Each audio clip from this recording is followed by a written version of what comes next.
Hello friends, तो कैसे आप लोग? बिल्कुल मस्त ना। तो गाइज आज क्लास में पढ़ने वाले हैं जो एमटीएस के एग्जाम हो रहे हैं, उस एग्जाम में जो मैथ के क्वेश्चन पूछा गया हम उसका एनालिसिस करेंगे। किस प्रकार के मैथ के क्वेश्चन एग्जाम में पूछे जा रहे हैं, इसका हल करने का बेस्ट तरीका क्या होगा आज क्लास में जानेंगे। तो पहला क्वेश्चन आपके सामने स्क्रीन मौजूद है। ये क्वेश्चन बोर्ड मार्क्स का है, तो टाइम नहीं लेना है, 2 सेकंड में हल करके बताना है कि इसका आंसर होगा कितना, इसका वैल्यू बताइए।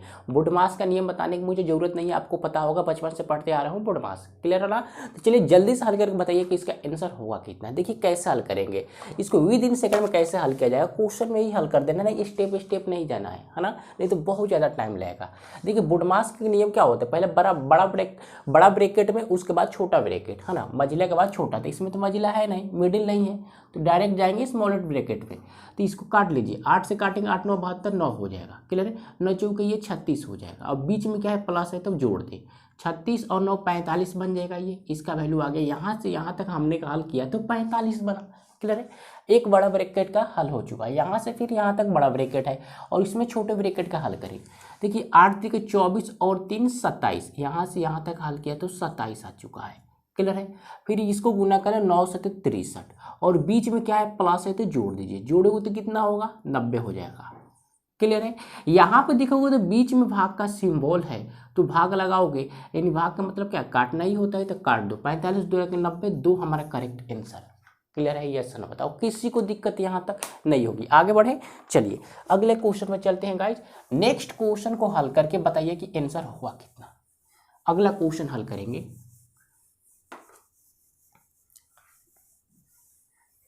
देखिए फ्रेंड्स, अगला क्वेश्चन क्या दे रखा है, यदि किसी भिन्न के अंश में 20% की वृद्धि और हर में 30% की कमी हो जाती है तो भिन्न 39/25 हो जाता है, तो वास्तविक भिन्न होता है। ये ओरिजिनल फ्रैक्शन बताना है कि ओरिजिनल फ्रैक्शन हुआ कितना। फ्रैक्शन आपको पता होगा ना, फ्रैक्शन किसे कहते हैं, ये भिन्न x/y क्या है, ये एक फ्रैक्शन है। क्लियर है? जो बट्टे में वैल्यू होता है वही हमारा फ्रैक्शन होता है। तो हमको यही वैल्यू बताना है, भिन्न ओरिजिनल फ्रैक्शन हुआ कितना।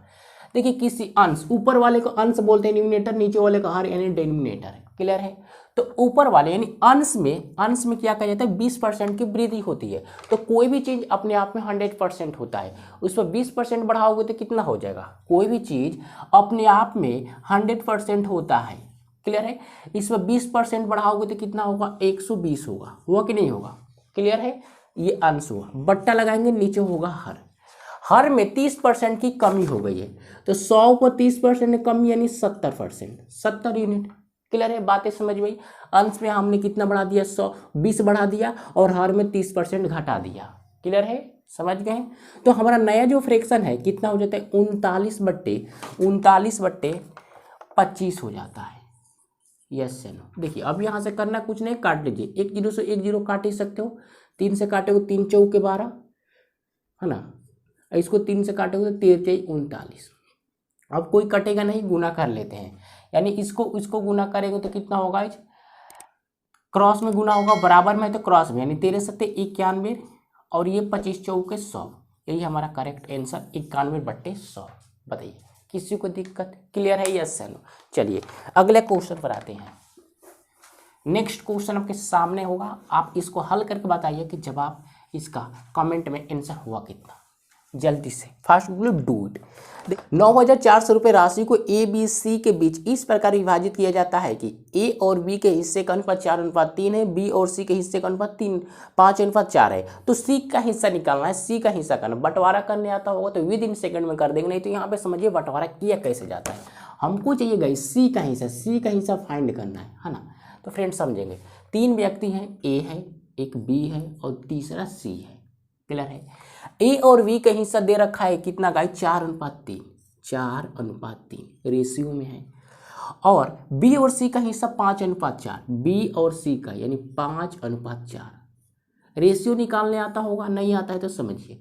देखिए जिसके सामने खाली रहेगा डब्बा उसको भर दीजिए। 3 के सामने खाली है तो 3 को यहाँ लगा देंगे, 5 के सामने खाली है तो 5 को यहाँ पर रख देंगे। अब करेंगे क्या, गुना कर देंगे। 4 3 12 बनेगा। क्लियर है?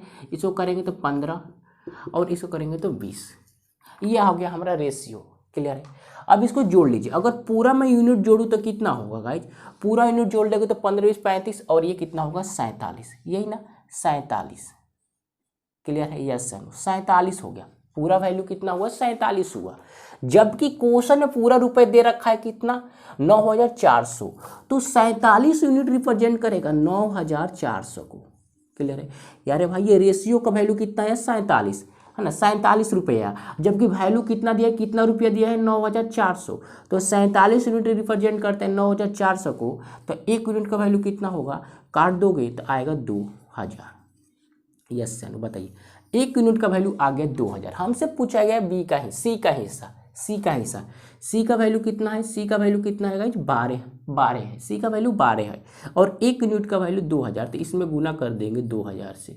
अगर 2000 से गुना करेंगे तो 24 हमारा करेक्ट आंसर हो जाएगा। बताइए किसी को दिक्कत इस क्वेश्चन में, परेशानी दुख दर्द नहीं होगी। नेक्स्ट क्वेश्चन पर आते हैं। अगला क्वेश्चन आपके सामने हमने फेंका है, जरा इसको जल्दी से हल करें कि आंसर हुआ कितना। चलिए 2 सेकेंड में हल करना है, 2 सेकेंड से ज़्यादा टाइम नहीं लेना है।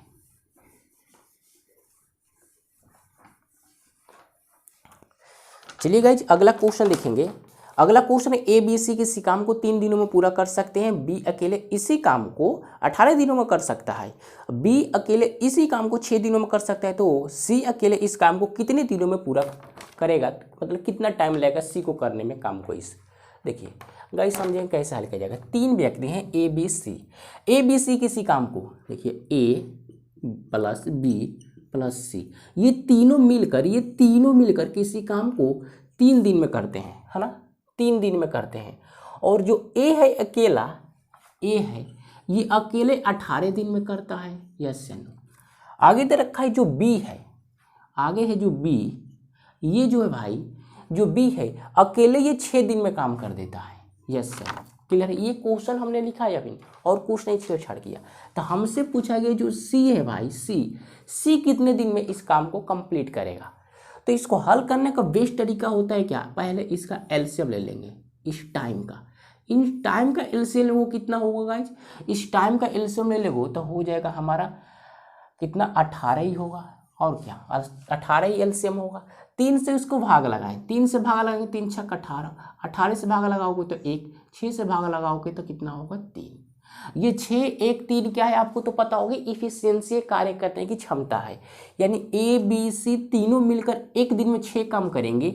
ए जो है एक दिन में 1 काम करेगा, बी जो है एक दिन में 3 काम करेगा, है ना, यही होगा। आप बोलेंगे जी हाँ। तो मैं फ्रेंड्स पूछूं ए और बी ये मिलकर एक दिन में कितना काम करेंगे, ए और बी, तो आप बताएंगे ए है ये और ये बी है, एक दिन में 3 और 1 4 काम कर देंगे। यस चलो, ए और बी एक दिन में कितना काम करेंगे, तो 1 और ये 3 4 काम कर देंगे। क्लियर है, एक दिन में 4 काम करते हैं। तो जो सी है गाइस, जो सी है, सी एक दिन में कितना काम करता होगा तो समझेंगे। देखिए तीनों मिलकर 6 काम करते हैं और ये ए और बी मिलकर 4 काम करते हैं, तो सी कितना करता होगा, 6 में से -4 कर लोगे 2 यूनिट काम करता होगा ना, तभी तो मिलकर 6 हो गया। क्लियर है, समझे कि नहीं समझे, किसी को परेशानी नहीं होगी। तो फ्रेंड समझिए, तो यहाँ से देखेंगे जो सी है हमारा, जो सी है एक दिन में 2 काम करता है, जो सी है एक दिन में 2 काम करता है। क्लियर है, तो बताइए 18 काम को करने में कितना टाइम लगेगा, तो डिवाइड कर देंगे 2 9 18 9 दिन, कितना गाइज 9 दिन, यही हमारा करेक्ट आंसर। बताइए किसी को दिक्कत परेशानी नहीं होगी, 9 दिन में सी हमारा काम करके फेंक देगा। क्लियर है ना। चलिए अगला क्वेश्चन पर आते हैं गाइज। नेक्स्ट क्वेश्चन समझेंगे कैसे हल किया जाएगा।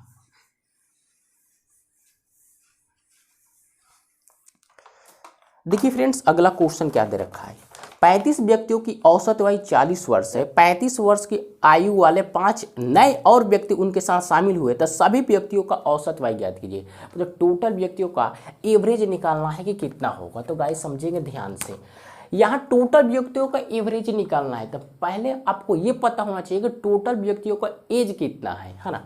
तो पहले हम फाइंड करते हैं टोटल एज कितना है सभी व्यक्तियों का। पहले से 35 है, 5 और आ जाते हैं, यानी टोटल व्यक्ति हो गए 40। तो समझेंगे, देखिए पहले व्यक्ति कितना है गाइज 35 है और इनका एज कितना है 40 है। इनको गुना कर दोगे, तो कितना होगा गाइज, गुना करोगे तो 5 के 20 के 0 हार सिंधु, 5 के 20 के 2 हार सिंधु और 4 के 12 2 14, यानी 1400 हो गया। यानी 35 व्यक्ति का एज कितना हुआ 1400। सभी व्यक्तियों का हमने एज जोड़ दिया 1400 आया। क्लियर है ना। आगे दे रखा है क्वेश्चन में कि 5 व्यक्ति और आ जाते हैं 35 साल के, यानी 35 साल के तो व्यक्ति कितने आ जाते हैं 5 आ जाते हैं, तो इनको गुना करेंगे तो कितना होगा 175। 175 यानी 5 और व्यक्तियों का एज हो गया 175। यानी सभी व्यक्तियों का एज कितना हो जाएगा, तो जोड़ दीजिए, जोड़ दोगे तो कितना होगा भाई 15 से 75 होगा और क्या। यानी सभी व्यक्तियों का एज कितना है 1575 है। तो हमसे पूछा गया एवरेज निकाल के बताएं, एवरेज हुआ कितना। तो एवरेज कैसे फाइंड करेंगे, एवरेज बराबर क्या होगा, औसत बराबर आंकड़ों का योग बट्टे आंकड़ों की संख्या। क्लियर है। तो आंकड़ों का योग यानी सभी व्यक्तियों का एज कितना है, योग कितना हमने निकाला 1575 है ना। और टोटल व्यक्ति कितने हैं 35 ये और 5 ये, 35 5 40, टोटल व्यक्ति हैं 40। अब यहाँ से काट ले। देखिए काटे कैसे, 5 से 5 हट्टे 40, इसको काटेंगे 5 से, 5 3 15, 5 एकम 5 और 5 सत्ते 5 एक 5 पचे 25, 315/8। अब इसको भाग लगा लीजिए, अगर इसको भाग लगाओ तो कितनी बार में कटेगा 8 3 24, यानी 39 से ही 3/8। यही हमारा क्या हो गया, इनका एवरेज हो गया।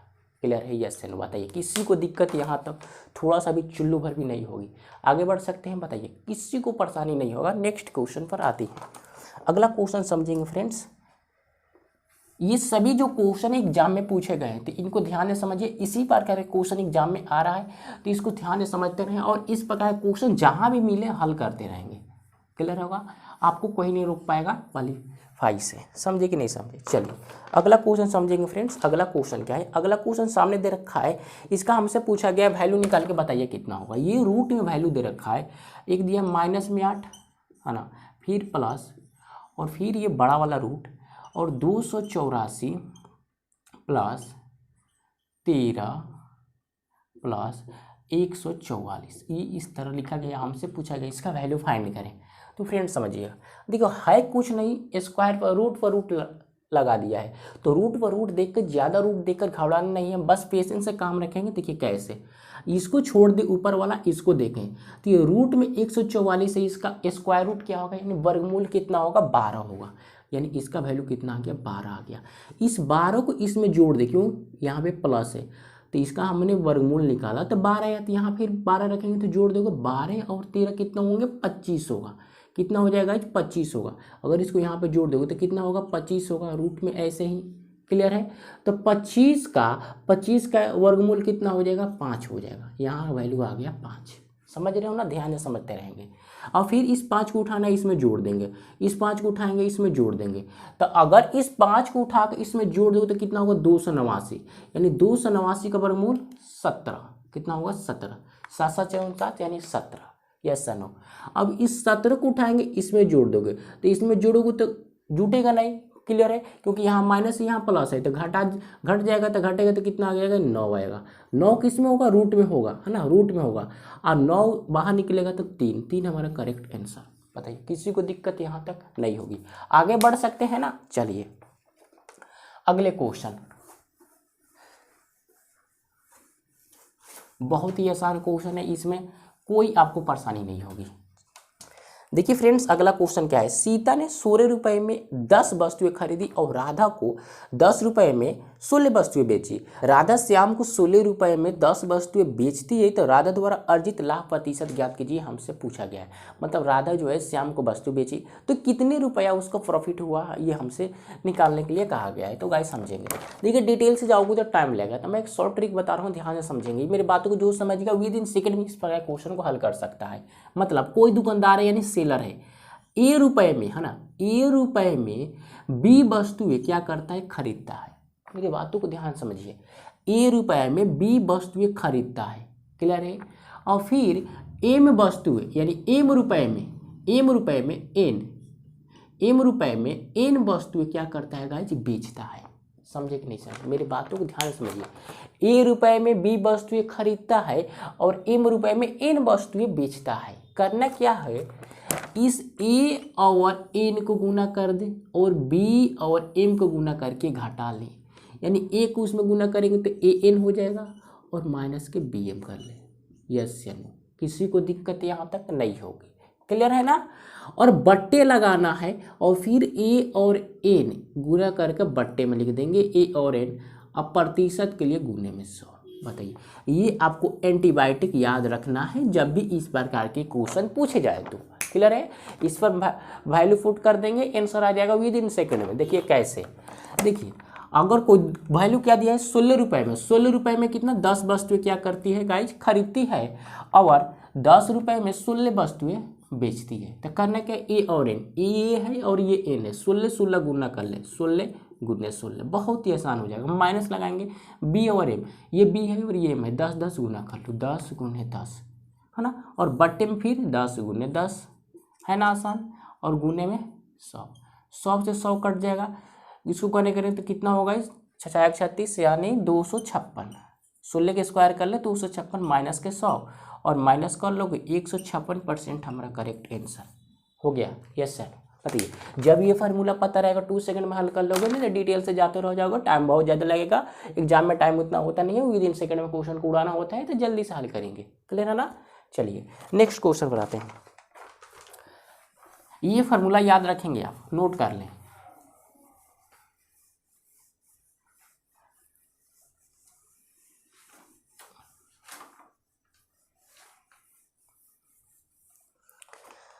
देखिए फ्रेंड्स, अगला क्वेश्चन क्या दे रखा है, एक वस्तु को 17 से 54 रुपये में बेचने के बाद अर्जित लाभ वस्तु को 14 से 92 रुपये में बेचने के बाद हानि के बराबर है, तो वस्तु का क्रय मूल्य क्या है। देखिए इसको हल डिटेल से हल करेंगे तो पहले आपको मानना पड़ेगा क्रय मूल्य। क्रय मूल्य मान लीजिए XYZ कुछ भी मान लें, और दोनों वैल्यू को लेकर इक्वल करके हल कर सकते हो। दूसरा तरीका क्या है, विद इन सेकेंड वाला समझेंगे। देखिए अगर 2 बार बेचा जा रहा है ना वस्तु को, पहले तो 17 से 54 रुपये में बेचा जाता है, फिर लाभ होता है, फिर उसी लाभ को हमने बेच दिया था तो हानि हो जाता है ना। फिर कितने में दोबारा बेचा गया, कितने का, 1492 रुपये में, 1492 रुपये में। पहले 17 से 54 रुपये में बेचा गया, दूसरी बार 1492 रुपये में। इन दोनों को जोड़कर आधा कर देना है, बस काम खत्म, काम खत्म। इनको जोड़ ले, 4 2 6, 9 5 9 5 14, 14 के 4 हार से 1 हो जाएगा, और 4 और 7 कितने होंगे गाइस, 11, 11 में 1 जोड़ दिया हो जाएगा 12, और ये हो जाएगा 3, और बट्टा लगा दो, बट्टे में 2 काट दो, 16 23, 16 23 हमारा करेक्ट आंसर। क्लियर है। डिटेल से जाओ, वो टाइम लेगा, आपको मानना पड़ेगा क्रय मूल्य पहले। क्रय मूल्य कुछ भी मान सकते हैं, कोई भी अल्फाबेट ले ले या कोई का नाम ले ले, कोई दिक्कत नहीं है। उसके बाद दोनों वैल्यू को रख के इक्वल करना पड़ेगा, बस हो जाएगा हल। या ये तरीका अपनाए विद इन सेकेंड वाला। चलिए नेक्स्ट क्वेश्चन पर चलते हैं।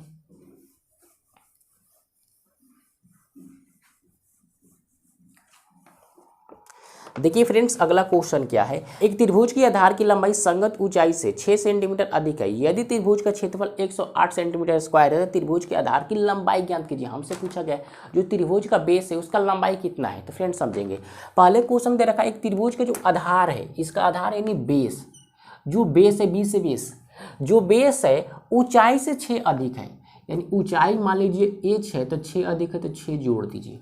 बातें समझे, हमारा बेस हो गया ऊंचाई से 6 अधिक। क्लियर। चलिए मैं पूछूं त्रिभुज का एरिया क्या होगा। त्रिभुज का एरिया, त्रिभुज का एरिया क्या होता है, 1/2 गुने आधार गुने ऊंचाई, है ना। जबकि हमारा क्षेत्रफल दे रखा है कितना, 108, तो 108 इक्वल में इधर रख लेगा, इधर रख के बात सेम है। समझे कि नहीं समझे। तो 1/2 गुने बेस हमारा कितना है गाइज, h + 6, और ऊंचाई तो नहीं दिया है तो ऊंचाई से गुना कर दोगे, इक्वल में 108। ये भाग में उधर फेंकोगे तो गुना में चला जाएगा, है ना। और h से h गुना करेंगे तो h² + 6h, और ये कितना होगा 216, 216 इधर लाओगे यानी h² + 6h माइनस के 216, यही होगा यस या नो। बताइए, माइनस के 216 ये हो गया हमारा कोऑर्डिनेटिक इक्वेशन यानी द्विघात समीकरण।